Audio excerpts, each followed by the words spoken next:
শান্ত স্বভাবের লিওনেল মেসির কাছ থেকে এমন উদযাপন কখনোই কাম্য ছিল না কারও। ইন্টার মায়ামির জয় উদযাপন করতে গিয়ে প্রতিপক্ষ ফুটবলারের উপর চড়াও হয়েছেন আর্জেন্টাইন সুপারস্টার। লেগস কাপের ম্যাচে আটলাসকে ইন্টার মায়ামি হারিয়েছে 2-1 গোলের ব্যবধানে।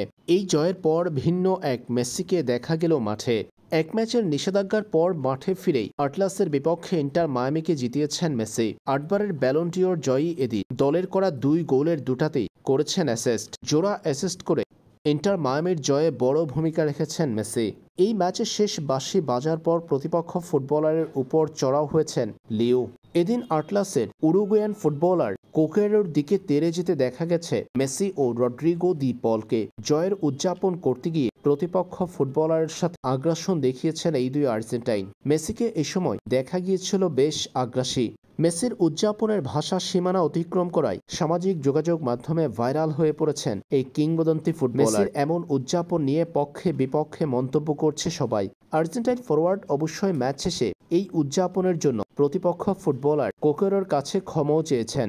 এই জন্য উরুগুয়ান এই ফুটবলার মেসির প্রতি নিজের শ্রদ্ধার কথা জানিয়েছেন প্রেস কনফারেন্সে। মাঠের ঘটনার পর মেসি নাকি তার কাছে ক্ষমা চেয়েছেন।